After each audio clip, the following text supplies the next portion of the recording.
توکل بہت بڑا ہتھیار ہے، اللہ کی فرما برداری بہت بڑا ہتھیار ہے، جسے ہم ایٹم بم کو ہتھیار سمجھا ہے اور اللہ کی اطاعت کو ہتھیار نہیں سمجھا۔ سعد بن ابی وقاص 60,000 کا لشکر لے کر دریا دجلہ پر آئے اور دریا کو پار کرنا ہے۔ 3 روایتیں ہیں، 36,000، 45,000 اور 60,000۔ اور دریا میں طغیانی پل توڑ دیا، کشتیاں ادھر لے گئے، کیسے پار کریں؟ اور دیکھو کتنی ہماری فوج میں انجینئروں کا کتنا بڑا طبقہ بنا ہوا ہے، پل بنانے کے کتنے بڑے بڑے اس کے منصوبے بنے ہوئے۔ حضرت سعد نے بھی ایک منصوبہ بنایا، ابھی میں نے دریا پار کرنا ہے، انی عزمت علی ان اقطع البحر، میں دریا پار کرنا چاہتا ہوں۔ کیا اعلان کروایا کہ دیکھو بھائی کوئی کبیرہ گناہ کا مرتکب ہو تو توبہ کرے۔ 60,000 مسلمانوں میں ایک بھی کبیرہ گناہ والا نہیں نکلا۔ انہوں نے کہا بس لَيَنْصُرَنَّ اللَّهُ، اب اللہ یقیناً مدد کرے گا۔ گھوڑے ڈالو، کہا پہل کون کرے گا؟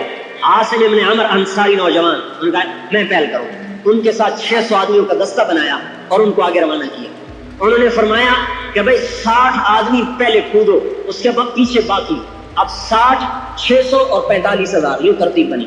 تو اس 60 آدمیوں میں حجر بن عدی ایک صحابی نے، وہ بھی ساتھ۔ جب دریا کے کنارے پر آئے نا، دریا کی طغیانی اور موجوں کا شور، تو گھوڑے ڈرے، گھوڑوں کے ڈرنے پر سوار بھی ڈرے۔ تو حضرت حجر بن عدی کی زبان سے نکلا تھا خافون من هذه النطفہ، ارے اس نطفے سے ڈر گئے، نطفے سے، دریا دجلہ کو کہہ رہے نطفہ، اس نطفے سے ڈر گئے۔ اور قرآن کی آیت پڑھی، ما کان لنفس ان تموت الا باذن اللہ کتابا مؤجلا، کوئی مرنے سے پہلے بھی مر سکتا ہے، کوئی وقت سے پہلے بھی مر سکتا ہے، نہیں۔ اور اپنے گھوڑے کو فٹ ڈالا اور ان کے پیچھے 60 اور ان کے پیچھے 600 اور ان کے پیچھے 45,000 یا 60,000۔ اور حضرت سعد نے اعلان کیا حسبی اللہ ونعم الوکیل نعم المولا ونعم النصیر، پڑھتے جاؤ اور چلتے جاؤ۔ پورا لشکر دریا کے اوپر چلتا ہوا باہر نکل گیا، ایک آدمی کی سوئی بھی گم نہیں۔ صرف ایک واقعہ پیش آیا پورے لشکر میں کہ ایک صحابی پانی کی موج پر اپنے گھوڑے کی زین سے یوں لڑک گئے اور ان کے پہلو میں قعقاع ابن عمر رضی اللہ تعالیٰ عنہ وہ چل رہے تھے، انہوں نے یوں زور سے کونی مار کر پھر اس کو سیدھا کر دیا۔ سارے لشکر میں یہ ایک واقعہ پیش آیا۔ اور ایک واقعہ اور پیش آیا کہ ایک صحابی کا لوٹا گر گیا، دوسرے نے کہا تقدیر لے گئی تیرا لوٹا، میں کہا نہیں میرا دل نہیں بدلا۔ کیا مطلب دل بدلنے کا؟ کہ میں دنیا کا طالب ہو کے نہیں چل رہا، آخرت کا طالب ہوں، میرا نقصان نہیں ہو سکتا۔ آسمان کو دیکھا، بڑے عجیب لوگ تھے، یہ انہی کا حصہ تھا۔ اے اللہ میں ہی ملا تھا تجھے لوٹا گم کرنے کے لیے؟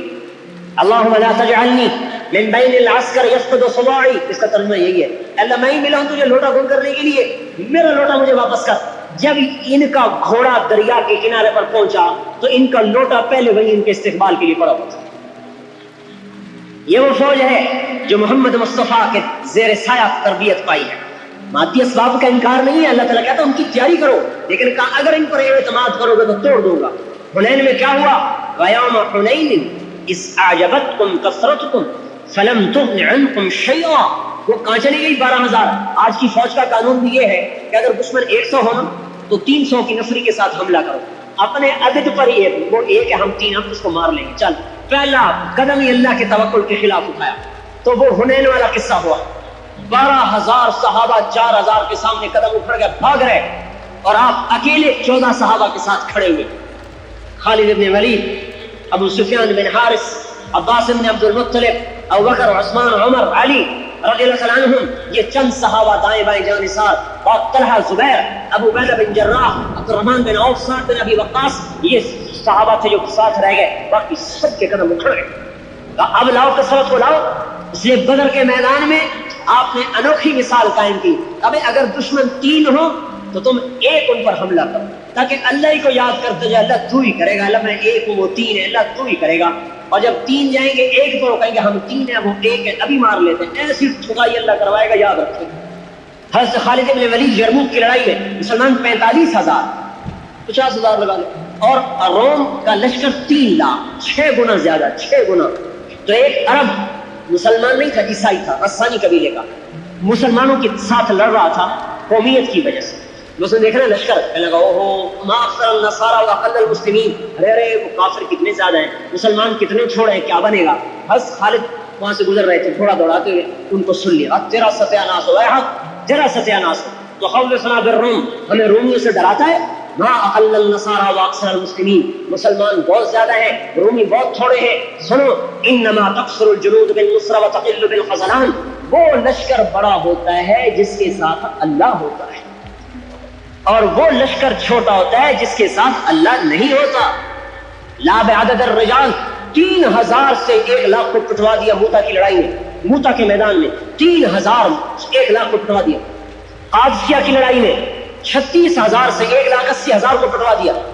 اور یرموک کی لڑائی میں ایک دن روم کے لشکر میں 60,000 عیسائی بھی تھے، بنی غسان، وہ آج بھی موجود ہے اردن میں، اور اب بھی بیچارے عیسائی ہیں۔ کرک میں ان کی بہت زیادہ، ایک تو پاکستان میں کرک ہے، اردن میں کرک ہے، وہاں بہت زیادہ ہے، غساسنہ ان کو کہتے ہیں۔ تو جو عیسائیوں کا سردار تھا باہان، اس نے کہا جبلہ بن اہم غسانی سے کہ تو جا ان کا مقابلہ کر، عرب کو کاٹے گا، لوہا لوہے کو کاٹے گا۔ مسلمانوں کو پتہ چلا، مشورہ ہوا، حضرت خالد بن ولید نے ارشاد فرمایا مجھے 30 آدمی دو، میں 60,000 کا مقابلہ کروں۔ 30! آج پوچھو کسی فوجی جرنیل سے کہ یہ عقل کی بات ہے، یہ پاگل پن کی بات ہے۔ ابو سفیان کہنے کہ جدن اور حزن، یہ مذاق کر رہا ہے یا سنجیدگی سے کہہ رہا ہے؟ حضرت خالد کہنے جبار فی الجاہلیہ قوار فی الاسلام، اسلام میں بزدل بن گیا، جاہلیت میں تو بڑا دلیر بنتا تھا۔ حضرت ابو سفیان کہنے کہ بزدلی کی بات نہیں کر رہا، عقل کی بات کر رہا ہوں، 30 کم ہے، اگر تم نے زیادہ ہی زور دکھانا ہے تو 60 لے جاؤ۔ کوئی اگلی رائے سنو، 60,000 کے مقابلے میں 60 لے جاؤ۔ امیر ابو عبیدہ تھے، خالد امیر نہیں تھے، ابو عبیدہ بن جراح امیر تھے۔ حضرت خالد کا اصرار تھا میں 30 لے جاؤں۔ کہ میں ان کو یہ بتانا چاہتا ہوں کہ ہم عربیت کی وجہ سے نہیں جیت رہے، اللہ کی نصرت کی وجہ سے جیت رہے ہیں۔ حضرت خالد ابن ولید کو حضرت عمر نے معزول کر دیا اسی وجہ سے کہ لوگوں میں مشہور ہو گیا خالد ہے تو فتح ہے۔ حضرت عمر نے کہا نہیں نہیں، خالد کیا ہوتا ہے، اللہ سے ہو رہا ہے۔ خالد کو سیف اللہ محمد کی غلامی نے بنایا، صلی اللہ تعالیٰ علیہ وسلم کی غلامی نے محمد سیف اللہ بنایا، اور اللہ کی مدد کے ساتھ وہ سیف اللہ ہے۔ یہ ہٹا دیا کہ نہیں اللہ کی مدد ہمارے ساتھ ہے، خالد کی وجہ سے نہیں۔ حضرت ابو عبیدہ نے کہا بھائی ٹھیک ہے 60 لے جاؤ، 30 کی اجازت میں بھی نہیں دیتا۔ تو حضرت خالد بن ولید نے فرمایا میں اللہ کے فضل سے ایسے لوگوں کو چنوں گا کہ اگر وہ کسی بات کی قسم کھا لے تو اللہ بھی ان کی قسم کو پورا کر دے گا، وہ ایسے لوگ۔ تو آپ نے سب سے پہلے پکارا این فضل بن عباس، عباس کے بیٹے فضل، این زبیر بن العوام، این عمرو التمیمی، این رافع بن عمیر الطائی، این عبداللہ بن عمر، این عبد الرحمن بن ابی بکر، این ضرار بن الازور، این عبادۃ بن الصامت۔ بڑے بڑے صحابہ کا یہ 60 جو چنے، ان میں تابعی کوئی نہیں تھا، سارے صحابی تھے۔ یرموک کی لڑائی میں 1000 صحابہ تھے جو شریک تھے، باقی تابعین تھے۔ 60 صحابی، اور ان میں سے انصاری زیادہ چنے، مہاجر تھوڑے، 40 کے قریب انصاری تھے، 20 مہاجر تھے۔ ایک انصاری نوجوان کہنے کا معلوم ہوتا ہے انصاریوں کو مروانا چاہتے ہو؟ کہا نہیں، میں نے دیکھا کہ اللہ کا نبی بھی تمہیں آگے کرتا تھا، اس لیے میں تمہیں آگے کرتا۔ ان سے کہا جاؤ تیاری کرو، آج رات تیاری کیا کرو؟ آج رات اللہ سے مانگو۔ ساری رات یہ سارا 60 آدمیوں کا قافلہ اللہ کے سامنے سجدے میں۔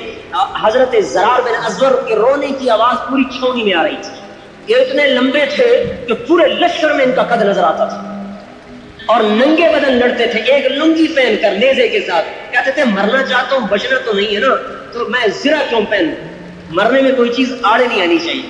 اردن کی پہاڑی پر ان کی قبر آج بھی بنی۔ 60 آدمی نکلے، یہ ننگے بدن آئے۔ حضرت خالد بن ولید نے فرمایا جاؤ آج زرہ بھی پہن کے آؤ، نیزہ چھوڑ کے آؤ، تلوار لے کے آؤ۔ ان کو زبردستی ایک موقع جب زرار بن ازور نے زرہ پہن تلوار لے کر، من ہمیشہ نیزے سے لڑتے تھے۔ 60 آدمی 60,000 کو جا رہے ہیں۔ اللہ دکھا رہا ہے زمین آسمان نے ایسے منظر نہ پہلے دیکھے نہ بعد میں دیکھی، شاید مہدی علیہ السلام کے زمانے میں دیکھے تو دیکھے۔ جبلہ بن اہم نے دیکھا، انہوں نے کہا واہ واہ مسلمان ڈر گئے، صلح کر لے گا، آج ان کو ذلیل کر دوں گا، ایسی شرطیں رکھوں گا ذلیل ہو جائیں گے۔ تو وہ آئے، وہ کہنے لگا ایسی شرطیں سناؤں گا ذلیل ہو جاؤ گے۔ بس خالد نے کہا کون سی شرط ہے؟ کہا صلح کرنے نہیں ہے، تیرا دماغ خراب ہے، ہم تو تجھ سے لڑنے آئے، میں تمہاری عقل ٹھکانے بنے آئے ہو؟ ہاں۔ کہا میں نہیں تانا لینا چاہتا، عرب میں میرے لیے رسوائی کا باعث تھا، وہ بھی تو آگے عرب ہی تھا۔ لا تفقانی سائر العرب، مجھے عربوں میں رسوا نہ کر۔ تو 60 پر حملہ کر دیا 60,000 نے۔ کہا تو آ تو صحیح، ساری چوکڑی بھول جائے گا۔ بڑا حیران، حملہ ہوا، پہلا حملہ ہوا، ان کی صف نہیں ٹوٹی، دوسرا حملہ ہوا، صف نہیں ٹوٹی، 60 آدمیوں کی صف کو 60,000 نہیں توڑ سکے، تیسرے حملے میں وہ ٹوٹ گئی۔ تو حضرت خالد نے فرمایا جوڑیاں بنا لو، 6 خالد بن ولید، زرار بن ازور، فضل بن عباس، زبیر بن عوام، عبداللہ بن عمر، عبد الرحمن بن ابی بکر، ان 6 کی جوڑی تھی۔ 10 ٹولیاں بن گئی، 6 اور چاروں طرف حملے، اور ان کے طبل بج رہے، ناقوس بج رہے، غبار اٹھ رہا۔ یہ ان کی آواز ہی نہ سنائی دے، 60 کی آواز 60,000 میں کہاں سنائی دے گی؟ حضرت ابو عبیدہ بن جراح رونے لگے، کہا خالد نے مروا دیا نبی کے صحابہ کو، ابو سفیان کہنے لگے صبر کرو اللہ ان کے ساتھ ہے. عبادہ بن صامت کہتے ہیں کہ انہوں نے خالد ابن ولید کی طرف رخ کیا کہ وہ کہتے تھے یہی جڑ ہے, تو فرماتے ہیں للہ در خالد ابن الولید وزبیر ابن عوام وفضل ابن عباس وعبداللہ ابن عمر وعبد الرحمن ابن ابی بکر وضرار ابن الازور, ساری خوبیاں اس اللہ کی ہیں جس نے ان جوانوں کو پیدا کیا. یوں کہہ رہے ہیں کہ فرماتے ہیں میں نے 20 حملے گنے, 20 جو خالد ابن ولید پر ہوئے ان کو قتل کرنے کے لیے. فضل ابن عباس اور زبیر ابن عوام دونوں آگے بڑھتے تھے اور ان حملوں کو توڑ کے رکھتے تھے. اور حضرت فضل جب حملہ کرتے تو کہتے انا فضل ابن العباس, میں ہوں عباس کا بیٹا فضل, وہذا زبیر ابن العوام, اور یہ ہے عوام کا بیٹا زبیر. تباعدوا یا معاشر الکلاب عن اصحاب رسول اللہ, اے کتوں کی جماعت میرے نبی کے ساتھیوں سے دور ہو جاؤ. کہتے ہیں 20 حملوں کو توڑ دیا زبیر نے اور فضل نے. ارے اکیلے نہیں توڑا, ساتھ پتہ نہیں کتنے ہزاروں فرشتے تھے جو نظر نہیں آ رہے ہیں. جب اثر ہو گئی نا, حضرت ابو عبیدہ نے کہا مر گیا, مجھے بھی مروا دیا, اب میں عمر کو کیا جواب دوں گا کہ 60 صحابہ کو قتل کروا دیا. کہ چلو مسلمانوں کی مدد کے لیے. حضرت ابو سفیان رضی اللہ عنہ نے فرمایا صبر کو کرو اے امیر, اللہ یہاں تک کہ اللہ فیصلہ کرے. اب تکرار ہوگا. حضرت ابو عبیدہ نے کہا مجھے صبر نہیں, اور حملے کا حکم دے. ابھی حکم دیا اور ادھر بھگدڑ کی آواز اور 60,000 بھاگے جا رہے ہیں. جب حضرت ابو عبیدہ پہنچے تو حضرت خالد بن ولید اپنا ماتھا یوں ہاتھ مار رہے تھے, رو رہے تھے کہ میں نے مروا دیا مسلمانوں کو, میں نے مروا دیا مسلمانوں کو. کیا ہوا؟ دیکھا تو 40 آدمی غائب, صرف 20 آدمی کھڑے ہوئے, 40 غائب. تو حضرت ابو عبیدہ نے کہا میں تو تجھے پہلے ہی کہتا تھا کہ نہ مسلمانوں کو ہلاکت میں ڈال, اب میں عمر کو کیا جواب دوں. حضرت رافع بن عمیرہ نے فرمایا یہ ان کو دیکھو, جو لاشوں میں دیکھو کتنے پڑے ہوئے, ہو سکتا ہے کوئی پیچھے چلے گئے ہو تعاقب میں. اب لاشوں کو گننا شروع کیا, 10 مسلمان شہید ہوئے, 5,000 کافر قتل. کلاشن کوف سے نہیں مارے, ہاتھ کی ضرب تھی, ہاتھ کی. عمرو ابن مہدی کرب کی تلوار بڑی مشہور ہو گئی, تلوار کا نام تھا سمسام. حضرت عمر نے کہا تلوار تو دکھاؤ, انہوں نے تلوار دکھائی تو کہا یہ تو بڑی عام سی تلوار ہے. تو حضرت عمرو ابن مہدی کرب نے فرمایا تلوار تو عام ہے, اس کے پیچھے جو ہاتھ ہے نا وہ ہاتھ خاص ہے. جان نثاری کی مثالیں قائم کر دی انہوں نے. توکل اور تقوی اور حضور صلی اللہ علیہ وسلم کی اطاعت, یہ وہ اسباب تھے جس پر اللہ نے امت کو عروج بخشا. آج ان اسباب کو چھوڑ دیا ہے, برباد ہو. ہم یہ نہیں کہتے کہ مادی اسباب کو چھوڑا جائے, ہم یہ کہتے ہیں مادی اسباب کو نمبر 2 کر دو اور اللہ رسول کو نمبر 1 کر دو, ساری دنیا کا نقشہ اللہ پلٹ دے. اور اب نبی کوئی نہیں آئے گا, قیامت تک نبی کوئی نہیں آئے گا. ساری دنیا کے انسانوں کو اللہ کی بات کا سمجھانا پہنچانا میرے آپ کے ذمے ہے. تبلیغ کا کام یہ آپ کو کیوں اکٹھا کیا ہے؟ تقریر کرنے کے لیے نہیں, میں تو خطیب کوئی نہیں, تقریر کرنے کے لیے نہیں, ایک بات پیش کرنے کے لیے اکٹھا کیا کہ ہم نے جو کلمہ پڑھا ہے اس نے پابند کیا ہے کہ محمدی بن کے چلو, اور جو ختم نبوت کا اقرار کیا ہے اس نے پابند کیا ہے کہ میرے پیغام کو آگے پہنچاؤ. الا فلیبلغ الشاہد الغائب, میرا پیغام آگے پہنچاؤ. بلغوا انی ولو آیا, قربان جائے. ایسی بات کی سب کے لیے آسان کر دیا. بہت سے لوگ کہتے ہیں علم ہوتا نہیں تبلیغ کرتے ہیں, علم کے بغیر تبلیغ. بھائی میرے دوستو, علم کا کیا معیار ہے, عالم کی کیا پہچان ہے؟ جو عالم ہوگا نا وہ اپنے آپ کو کبھی عالم نہیں کہے گا. جتنا علم بڑھتا ہے اتنا جہل بڑھتا ہے. لہذا کوئی یوں کہے کہ علم کامل سیکھ لوں پھر تبلیغ کروں, یہ تو موت تک نہیں ہو سکتا. اور جتنا علم بڑھتا ہے اتنی جہالت کا اعتراف بڑھتا ہے. ہاں کوئی میرے جیسا ہو تو مجھے علامہ کیوں نہیں کہا, مولوی کیوں کہا. اس لیے آپ نے عجیب بات فرمائی, بلغونی ولو آیا. ایک بات تو آتی ہے نا, اس کو بھی لے کے چلنا شروع کرو. ابتدا بتائی ہے, انتہا نہیں بتائی. اور پھر دعوت میں مسائل نہیں بتائے جاتے, مسائل علماء کا کام ہے. دعوت دینے میں کہ بھائی لوگوں کو دین پر تیار کرو, یہ ایک آدمی ہے, میں نے اس کو اللہ کے حکموں کے لیے تیار کرنا ہے. مسائل نہیں بتانے, اس کی منت خوشامد کر کے اس کو اللہ کی بات پر تیار کرنا ہے. جب وہ تیار ہو جائے پھر اس کو کہنا ہے علماء سے مسئلے پوچھو, وہ علماء بتائیں. لہٰذا دین کے لیے لوگوں کو تیار کرنا یہ تو ہر مسلمان کی ذمہ داری ہے. مسائل بتانا صرف علماء کی, علماء بھی نہیں, صرف مفتیوں کی ذمہ داری. ہر عالم سے بھی مسئلہ نہیں پوچھنا چاہیے, مفتی سے پوچھنا چاہیے. تو بھائی اللہ کا حبیب کہہ رہا ہے بلغونی ولو آیا. ایک بات تو آتی ہے نا, اس کو بھی آگے پہنچاؤ. اگلی بات, خود نہیں عمل کرتے ہو نا پھر بھی کہو. لما تقولون ما لا تفعلون کا مطلب یہ نہیں ہے کہ خود نہیں کرتے ہو تو کہنا بھی چھوڑ دو. یہ عجیب تفسیر ہے بھائی.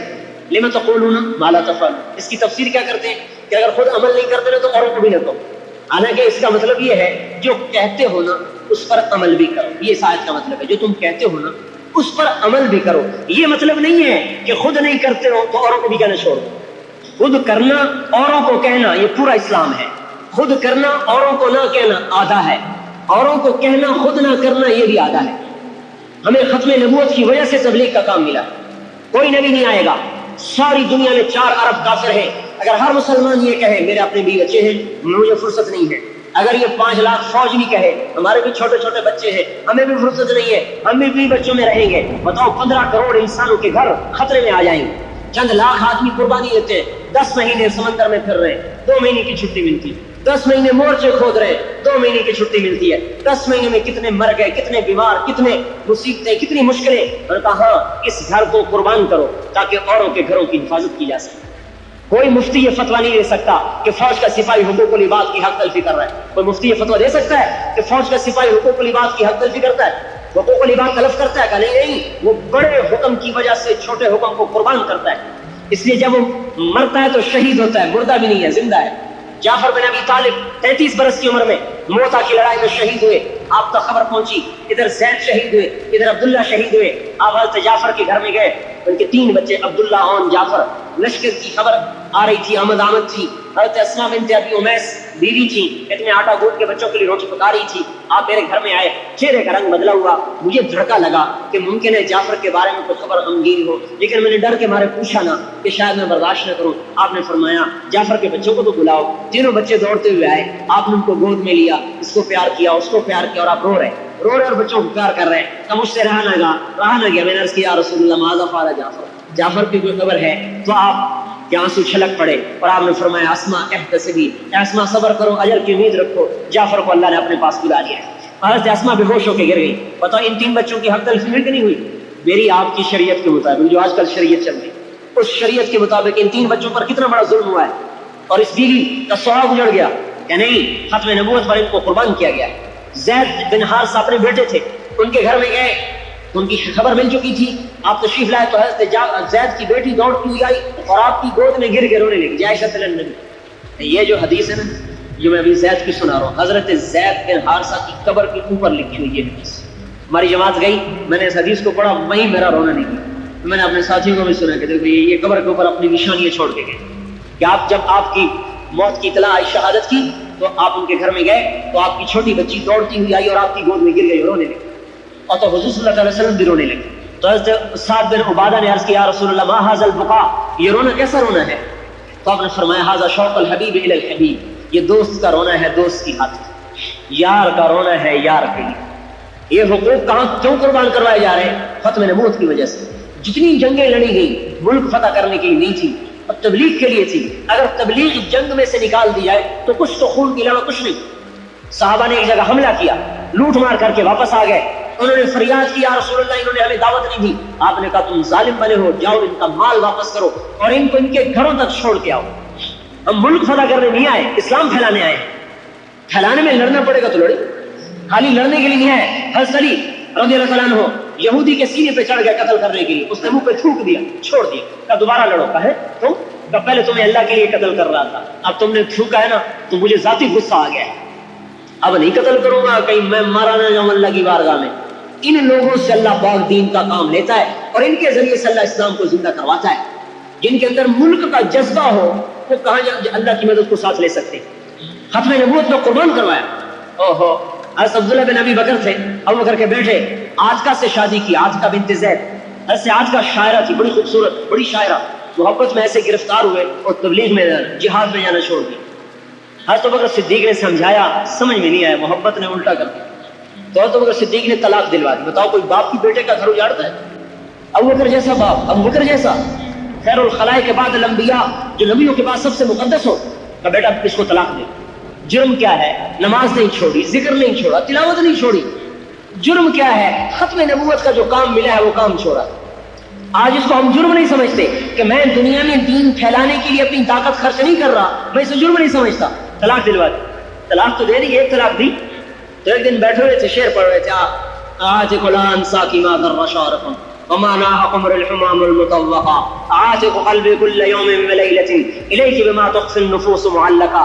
اے آج کا ساری زندگی تجھے یاد رکھوں، جب تک دن رات آئے گا تجھے یاد رکھوں گا۔ تو حضرت ابوبکر صدیق نے سنا تو ترس آیا کہ اچھا چل دوبارہ رجوع کر لیں۔ تو ایک طلاق تو دی تھی، دوبارہ شادی کر لی، لیکن اب موت گھر میں نہیں آئی، اللہ کے راستے میں سینے میں تیر لگا اور تیر نکالنے لگے تو وہ ٹوٹ گیا، اس کا وہ ٹوٹ گیا، وہی زخم رستے رستے رستے رستے اسی میں انتقال ہو۔ 30 برس کی عمر اور حضرت عاتکہ رضی اللہ تعالیٰ عنہ نے جب لاش کو دیکھا تو پھر ان کی زبان سے نکلا علیت لا تنفق عینی حزینتا علیک ولا ینفق جلدی اغبرا للہ عینا من رافتا مثلہ اقرب اعما فی الحیاء واسبرا مدد دارہین غلت حمامت عیقتا وما ترد اللیل الصباح المنورا.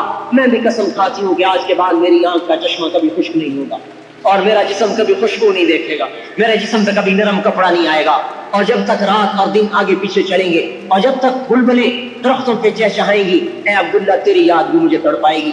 اس طرح گھروں پہ سہاگ اجڑے اور یہ کلمہ مدینے کی گلیوں سے نکلتا ہوا دنیا کے آخری کنارے تک پہنچا ہے. اور یہ ختم نبوت کا حق تھا جس نے انہیں گھروں سے نکال کر ساری دنیا میں پھیلا دیا. تو اس میرے بھائیوں, تبلیغ کوئی جماعت نہیں ہے, تبلیغ ختم نبوت کا کام ہے. ختم نبوت کا کام اتنا نہیں ہے کہ اگر ختم نبوت کے خلاف کوئی عقیدہ پنپ جائے تو اس کا دفاع کیا جائے, یہ تو دفاعی کام ہے. ایک فوج والوں سے ایک ہوتا ہے دفاع, ایک ہوتا ہے حملہ اٹیک. اور جو فوج دفاع کرتی رہے وہ کبھی نہیں آگے مار کیا کرتی, جو فوج حملے کے قابل ہوتی وہی ملک فتح کیا کرتی. ایک تو ختم نبوت کے عقیدے کے خلاف کوئی بات وجود میں آ جائے, کوئی نبوت کا دعویٰ کر دے, اس کا دفاع کرنا یہ تو ایک ادنا سا جز ہے ختم نبوت کے کام کا. ختم نبوت کا کام یہ ہے اگر اس پر حملہ ہو تو دفاع بھی کرو, اور اقوام عالم میں 4 ارب کافر ہیں, ان کے گھر گھر جا کر اللہ کا پیغام پہنچاؤ. یہ ہے مکمل کام ختم نبوت. جب نبی نہیں آئے گا تو اپنی عقل سے میں سوال کروں کہ جب نبی نہیں آئے گا, میرے اپنے مسلمان بھائی شراب و زنا میں ڈوب گئے, انہیں کون جنت کی یاد دلائے گا کہ جنت میں بھی شراب کی نہریں ہیں جس کا ایک قطرہ انگلی پہ لگا لو تو سارا جہان معطر ہو جائے. دنیا کی شراب پی لو تو منہ سے بھی بدبو آئے, اور جنت کی شراب کا ایک قطرہ انگلی پہ لگا لو تو سارا جہان معطر ہو جائے. آپ نے فرمایا النساء حبائل الشیطان, شیطان کا سب سے بڑا جال عورت ہے جس نے فتنہ برپا کر دیا. شیطان نے کہا مجھے راندہ درگاہ تو کر دے, مجھے ہتھیار تو دے. اللہ تعالیٰ نے کہا تجھے ہتھیار دوں, موسیقی تیرا ہتھیار ہے. کہا ٹھیک ہے. اور بھی دے. کہا جوا تیرا ہتھیار ہے. کہا وہ بھی ٹھیک. نہیں اور بھی دے. کہا اچھا شراب تیرا ہتھیار ہے. کہا وہ بھی ٹھیک ہے. نہیں اور بھی دے. کہا حمام تیرا ہتھیار ہے. حمام. اور اس کا آج بدل ہوٹل ہے. یہ ہوٹل جو یہ سارے 5 اسٹار ہوٹل, یہ سارا شیطان کے اڈے ہیں. حمام, اس حمام کی آج کی تعبیر یہ ہوٹل ہے. کہا یہ بھی ٹھیک ہے لیکن اور بھی کچھ دے, اور بھی کچھ دے. اللہ نے کہا اچھا تجھے عورت بھی دیتا ہوں. عورت سے مراد بدکار صالحہ عورت تو فرشتوں سے بھی اونچی ہوتی ہے, ہر چیز کو اپنے محل پہ رکھنا.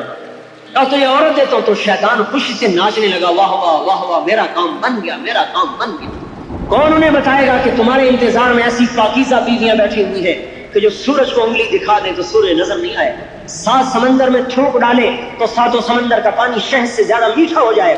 جبریل علیہ السلام سے فرمایا جا میری جنت دیکھ. جبریل جیسا مقرب فرشتہ جو جنت میں آیا اور نور کی بڑی تجلی, ہو گئے سجدے میں. الحمدللہ اللہ تیرا شکر ہے, آج تو تو نے اپنا دیدار کرا دیا. آواز آئی ارفع راسک یا امین الوحی, یا امین الوحی, اے وحی کے امانت دار سر اٹھاؤ. سر اٹھا کے دیکھا تو ایک جنت کی لڑکی ہے جس کے چہرے کے نور نے اس کی جنت کو وہ چمکایا کہ جبریل بھی سمجھے اللہ کا دیدار ہو رہا ہے. جسے جنت کی عورت کا یقین ہوگا وہ زنا کے راستوں پہ چلے گا, وہ زنا کی طرف کو جائے گا. جسے یہ یقین ہو کہ پاکیزہ بیویاں میرے انتظار میں ہیں, وہ دنیا کی بدکار عورت کے پیچھے پھرے گا. حبیب بن عمیر فوج میں سردار تھے, دشمن کی قید میں آ گئے, بڑے خوبصورت لمبے تڑنگے, ان کے ساتھ 8 اور بھی تھے. ان 8 کو تو قتل کر دیا. ان کو ایک رومی سردار نے کہا مجھے تو میں غلام بنا دیا. غلام بنا لیا. ان سے کہنے لگا اگر تو عیسائی ہو جائے نا تجھے اپنی جاگیر بھی دے دوں گا, لڑکی بھی دے دوں. انہوں نے کہا نہیں میں عیسائی نہیں ہوتا, یہ خیال دل سے نکال. اس کو سوچ میں پڑا کیا کروں. ان کا زنا پہ آ گیا تو سارے کام کرے. اپنی بیٹی کو تیار کیا کہ اس کو سے زنا کرواؤ, اور ایک کمرے میں بند کر دیا, شراب اور سور کا گوشت رکھ دیا, اور 3 دن 3 راتیں روم کا قاتل حسن اسے دعوت دے رہا. اور ادھر عرب کی بفری ہوئی جوانی ہے, اور ادھر روم کا حسن ہے, اور درمیان میں ایک آڑ ہے اس مالک الملک کی, اس کی جوانی پر لگام لگا بیٹھا. 3 دن 3 رات اس لڑکی نے سارے جتن کیے, اس نے دیکھا ہی نہیں. جب دیکھے گا نہیں, سب سے پہلے تو آنکھ زنا کرتی ہے, پھر آگے زنا ہوتا ہے. تم نے دیکھا ہی نہیں. آخر کہنے لگی تو پتھر ہے یا لوہا ہے, نہ تو کھایا نہ تو نے کھایا نہ تو نے پیا نہ تو نے مجھے دیکھا, ماذا یمنع کا منی, تجھے روکتا کون ہے؟ انہوں نے فرمایا میرا رب ہے لا تأخذہ سنۃ ولا نوم, جو نہ سوتا ہے نہ اونگتا ہے, وہ مجھے دیکھ رہا ہے, مجھے اپنے رب سے حیا ہے.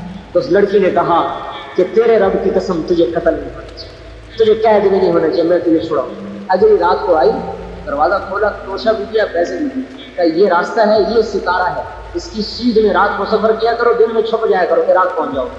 یہ کون ان کو بتائے گا؟ ساری دنیا کے انسانوں کو کہ اللہ نے تمہارے لیے جنت میں پاک دنیا تیار کی ہوئی ہے، کسی امت کے ذمہ تھا۔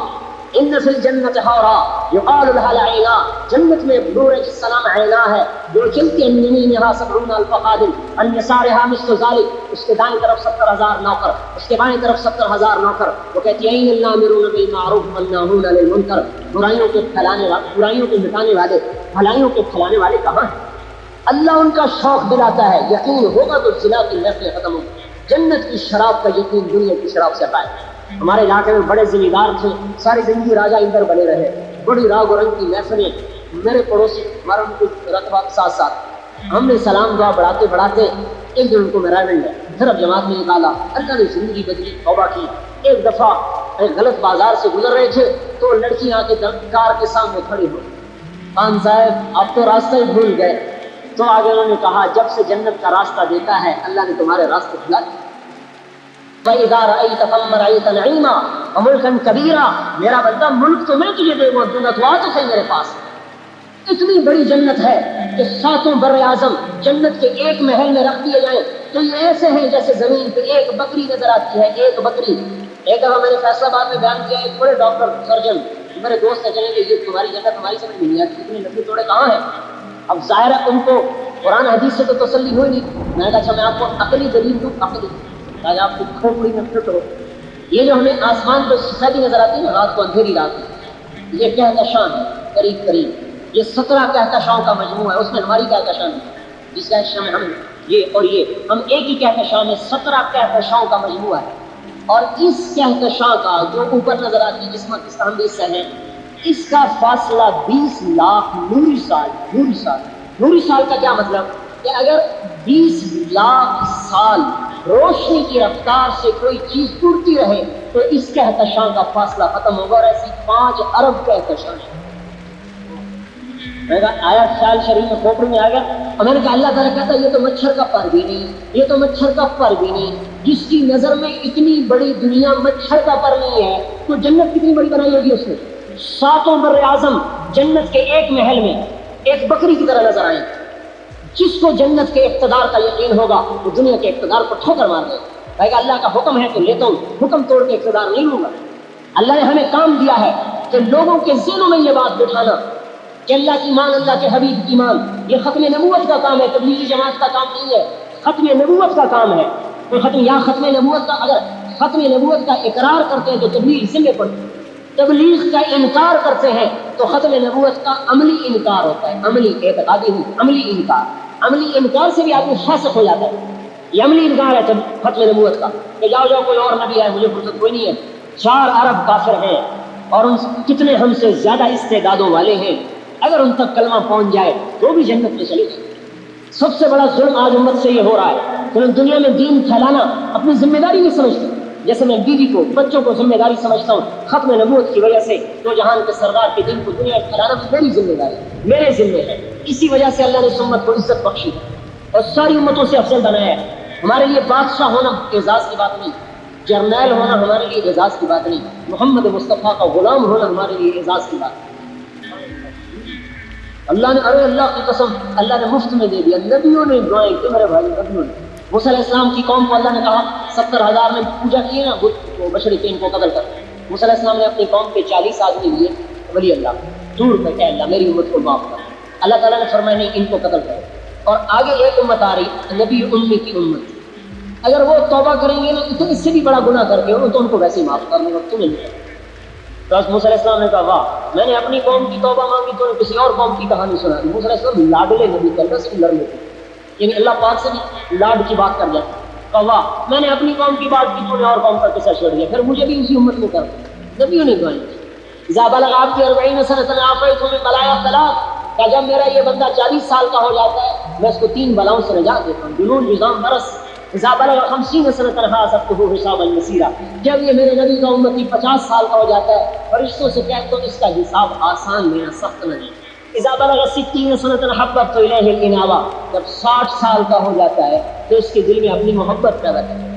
اذا بلغ 70 سنۃ احبہ اللہ اہل السماء، جب 70 سال کا ہو جاتا ہے تو میں بھی اس سے پیار کرتا ہوں، میرے فرشتے بھی پیار کرتے ہیں۔ کام کیا کیا ہے؟ 70 سال نبی کی غلامی اور کیا. فرزدق ایک شاعر تھا، فرزدق، اولئک آبائی فجئنی بمسلمین اذا جمعتنا یا غریب المجامع. اس کا یہ شعر بڑا مشہور تھا. ایسے ہی تھوڑا سا آزاد سے مراد آج کا آزاد نہیں، کچھ زمان. حسن بصری ایک دفعہ کہنے لگے کچھ آخرت کے لیے بھی تیار کیا ہے. یہ داڑھی اسلام میں سفید ہوئی ہے اور 70 سال کا کلمہ توحید ہے اور کچھ نہیں. جب یہ مر گیا تو خواب میں ملا. کہا کیا ہوا؟ کہ اللہ نے مجھ سے کہا کہ حسن سے جو بات کی تھی یاد ہے؟ کا یاد ہے. کا دوہراؤ میرے سامنے. میں نے کہا اللہ باپ، میں نے ان سے کہا تھا یہ داڑھی سفید ہوئی ہے اسلام میں 70 برس کی توحید ہے اور کچھ نہیں. اسی پر میں نے تجھے معاف کیا. اذا بلغ 80 سنة، جب 80 سال کا ہو جاتا القیت سیئات ہو کتبت حسنات ہو، میں فرشتوں سے کہتا ہوں اس کی نیکی لکھو برائی نہ لکھو. 80 سال کا ہو گیا. اذا بلغ 90 سنة، جب 90 سال کا ہو جاتا ہے تو فرشتے کہتے ہیں اسیر اللہ فی الارض. اب یہ تو اللہ کا کہتی ہے غفر له ما تقدم وما تأخر من ذنبه. اللہ کہتا ہے چلو اس نبی پچھلے سارے معاف کر دے.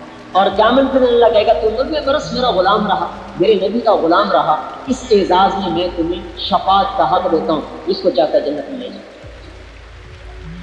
ایسی امت آئی ہے. یہ یحییٰ بن اقسم کا انتقال ہوا، خواب میں ملے. کسی کو کہا کیا ہوا؟ کہ اللہ نے مجھ سے کہا یا شیخ السوء فعلت کذا، یا شیخ السوء فعلت کذا. ارے بدکار بوڑھے تم نے یہ کیا، تم نے یہ کیا، تم نے یہ کیا. میں نے کہا اللہ ما بلغنی ھذا عنک، میں نے تو یہ حدیث نہیں سنی آپ کے بارے میں. علم کی شان دیکھو، یہ ہے علم. اللہ کو بھی حدیث سنا رہا ہے کہ اللہ میں نے تو یہ حدیث نہیں سنی آپ کے بارے میں. اچھا تو نے کیا حدیث سنی میرے بارے میں؟ کہ اللہ اخبرنی حدثنی عبد الرزاق قال حدثني معمر قال حدثني زهري قال حدثني عروة قال حدثني عائشة قالت أخبرني رسول الله قال أخبرني جبريل قال جبريل قال الله تعالى إني أستحي أن أعذب ذا شيبة في الإسلام وإنك تدري إني شبت في الإسلام. اللہ مجھے عبد الرزاق نے بتایا، اسے معمر نے بتایا، اسے زہری نے بتایا، اسے عروہ نے بتایا، اسے عائشہ رضی اللہ عنہا نے بتایا، اسے نبی پاک صلی اللہ علیہ وسلم نے بتایا، انہیں جبریل علیہ السلام نے بتایا، انہیں آپ نے بتایا کہ جب کوئی مسلمان بوڑھا ہو جاتا ہے تو عذاب دیتے ہوئے شرماتا ہوں. تجھے پتہ ہے کہ میں بوڑھا ہوں. اللہ تعالیٰ کہنے لگے صدق عبد الرزاق، صدق معمر، صدق زہری، صدق عروہ، صدقت عائشہ، صدق رسول اللہ، صدق جبرائیل وانا اصدق القائلین ادخل الجنہ. سارے سچے ہیں، میں بھی سچا ہوں، چل جنت میں چلا جائے. میرے بھائی اپنا مرتبہ تو پہچانا. امریکہ آپ کی وجہ سے زندہ ہے، ہم ان کی وجہ سے زندہ نہیں. آج حضور کے غلام دنیا سے مٹ جائیں مر جائیں، اللہ قیامت کا ڈنکا بجا دے. وہ مسلمان جو شرابی ہے، زانی ہے، جواری ہے، ڈاکو ہے، لٹیرا ہے، لیکن کہتا ہے لا الہ الا اللہ محمد رسول اللہ. ارے اس کے لیے بھی 2 جہان کے سردار کے آنسو نکلے. اے اللہ میرے امتی کو معاف کرنا.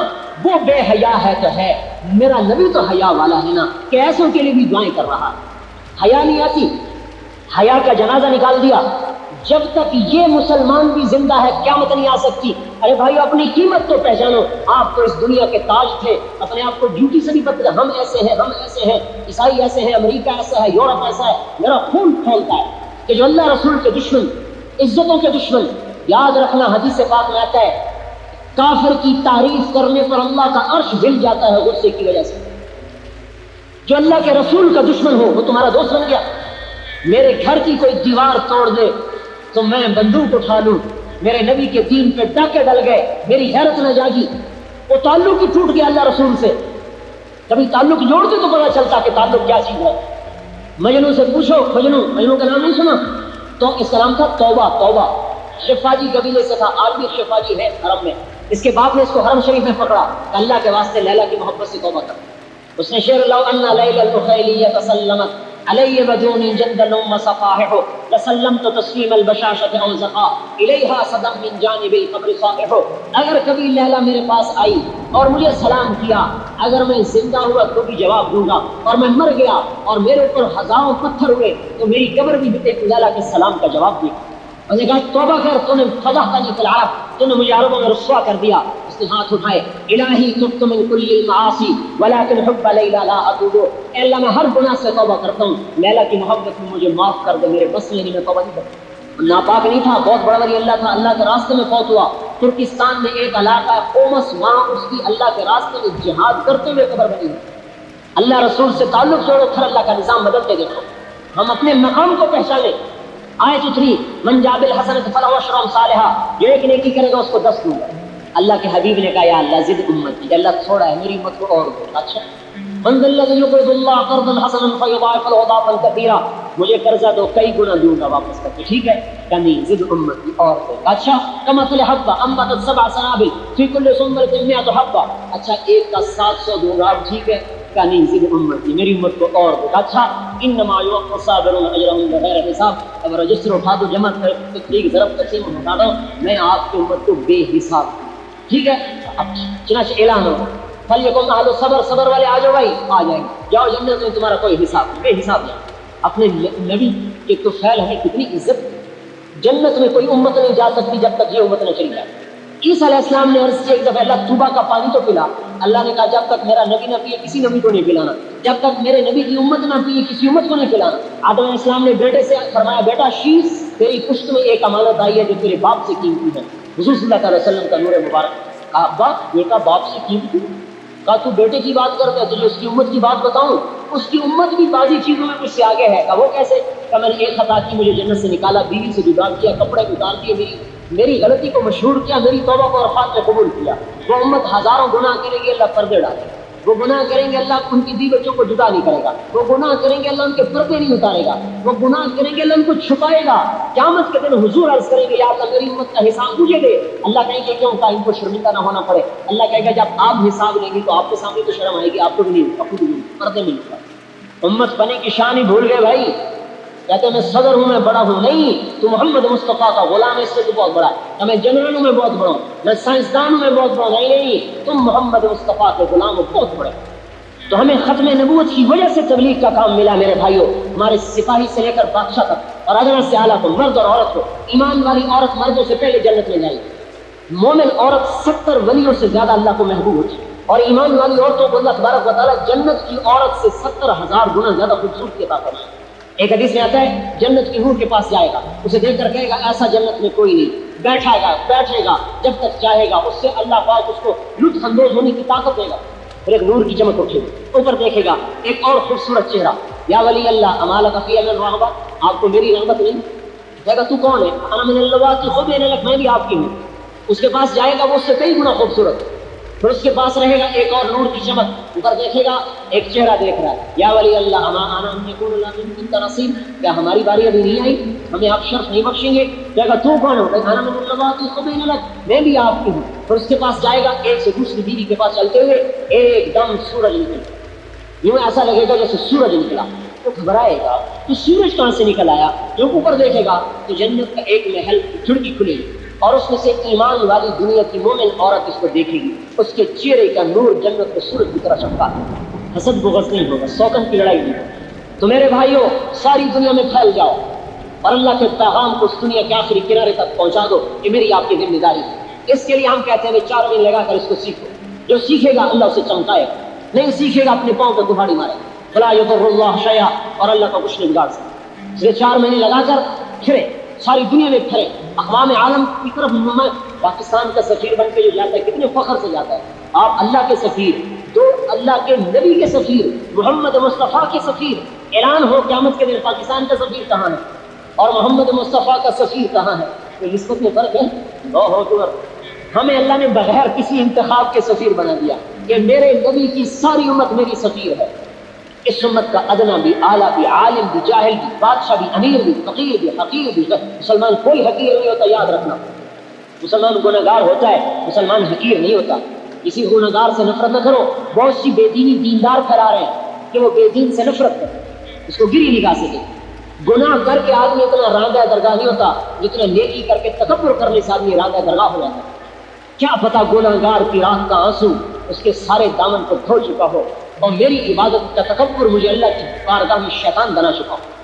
گرا پڑا مسلمان بھی اللہ کا محبوب. مسلمان کی قدر کرے میرے بھائیو. گناہ سے نفرت کرے. ہاں یاد رکھو، گناہ سے نفرت ہو، مسلمان سے محبت ہو. جیسے بچہ گندگی میں ماں بچے سے محبت کرتی ہے، گندگی سے نفرت کرتی ہے، اس سے پخانے کو دھو کر پھر گلے لگا. ہر مسلمان نبی کا امتی ہے، بڑا قیمتی، جس حال میں ہے بڑا قیمتی ہے. تھوڑے بیلجیم میں گشت کر رہے ہیں جماعت، مسجد سے امام مسجد سے کہا ہمیں گشت کراؤ. انہوں نے کہا میں نہیں کراتا. باہر نکلے 1 ارب ملا، انہوں نے کہا ہم نے گشت کراؤ. انہوں نے کہا یہ شراب خانہ سارے مسلمان اسی میں. جماعت وہاں چلی گئی. مراکش کے مسلمان شراب پی رہے اور شراب خانہ بھی مراکشی کا. ایک ٹیبل پہ 4 مسلمان بیٹھے تھے، ان سے ہمارا ایک ساتھی تھا یونس، اس کے بعد کہا مسجد میں چلو. ایک کو ذرا چڑھ گئی وہ لڑنے لگا، میں نہیں جاتا، کیا واحیات بک رہے ہیں۔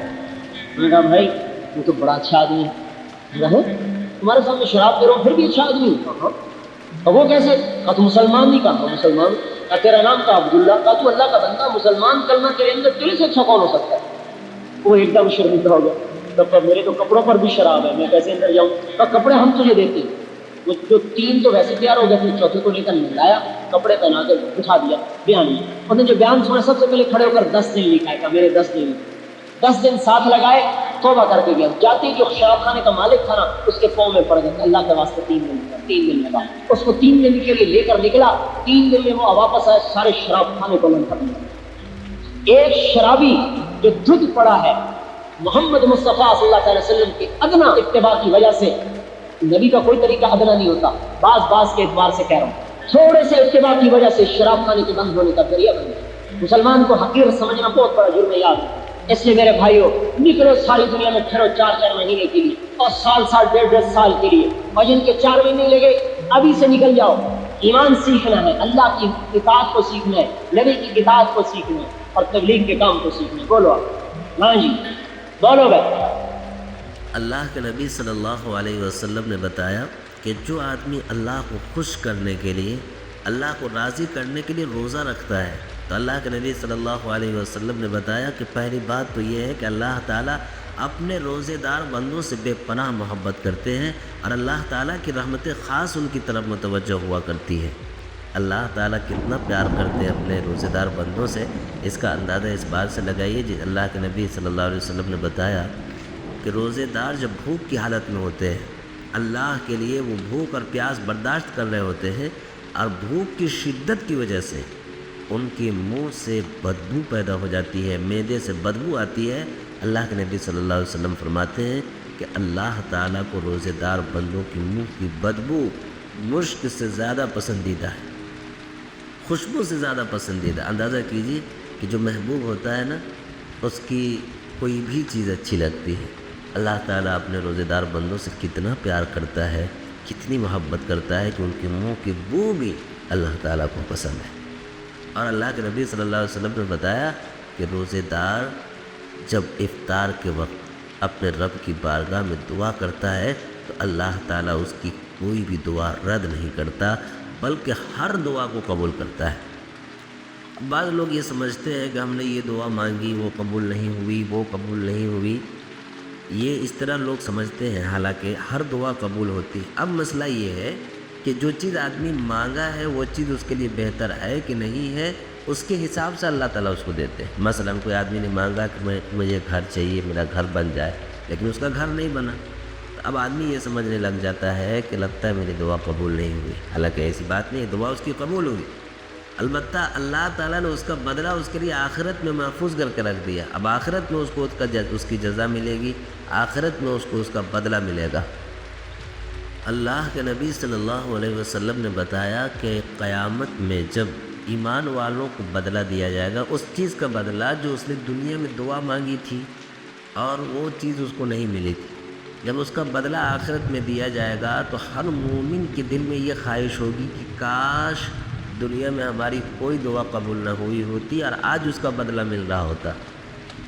یہ ہے مسئلہ، ہر دعا قبول ہوتی ہے۔ اللہ کے نبی صلی اللہ علیہ وسلم نے بتایا کہ روزے دار کی ہر دعا قبول ہوتی ہے، اور اللہ کے نبی صلی اللہ علیہ وسلم نے فرمایا کہ جب کوئی بندہ روزہ کی حالت سے ہوتا ہے تو اس کو 2 خوشیاں ملتی ہیں، ایک خوشی تو اسے دنیا میں ملتی ہے اور ایک خوشی اسے اللہ کے پاس ملے گی۔ ایک خوشی کیا ملتی ہے دنیا میں؟ جب وہ افطار کر رہا ہوتا ہے، افطار کا وقت قریب آتا ہے اور جو ہی وہ افطار کرتا ہے تو اس وقت اس کی طبیعت خوش ہو جاتی ہے، ایک طرح کی فرحت اور شادمانی محسوس کرتا ہے۔ اور دوسری خوشی اس وقت ہوگی جب اللہ سے ملاقات ہوگی، کیونکہ اللہ تعالیٰ اپنے بندوں سے اور ان بندوں سے جو روزے کی حالت میں ہوتے بہت محبت فرماتا ہے۔ حدیث میں قدسی اللہ کے نبی صلی اللہ علیہ وسلم نے بتایا، اللہ تعالیٰ کا فرمان کہ روزہ صرف میرے لیے ہے، صرف میرے لیے۔ روزہ ایک ایسی عبادت ہے جس میں دکھاوے اور ریا کا کوئی شبہ نہیں ہے، صرف میرے لیے روزہ ہے۔ اس لیے اللہ کا پیغام یہ ہے کہ میں خود اس کا بدلہ دوں گا، بلکہ بعض مفسرین اور بعض محدثین کے مطابق اللہ تعالیٰ الصوم لی وانا اجزا بہ، کہ روزہ میرے لیے ہے اور روزے کا بدل میں خود ہوں. جس عمل کے بدلے اللہ تعالیٰ کہے کہ میں خود ہوں، تو جس بندے کو اللہ مل جائے تو اسے اور کیا چاہیے. روزے کے بدلے اللہ مل جاتا ہے، روزے کے بدلے اللہ کی بخشش مل جاتی ہے.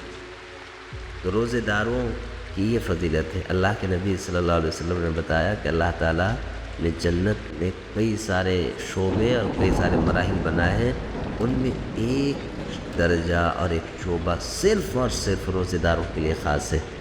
ایک دروازہ ایسا بھی ہے جو صرف روزے داروں کے لیے ہے، اس میں صرف روزے دار ہی جائیں گے، اور صرف روزے داروں کے استقبال کے لیے اللہ تعالیٰ نے اسے تیار کر رکھا ہے.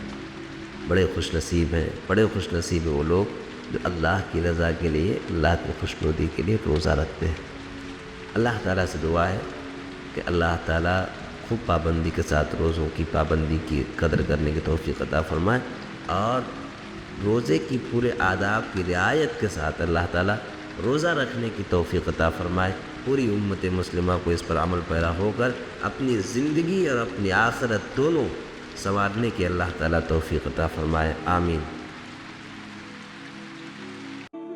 سبسکرائب کریں ہمارے چینل لائٹ ٹو ہیومینٹی کو، کلک کریں بیل آئیکن پہ جس سے ہر ایک نوٹیفیکیشن آپ کو ملتی رہے.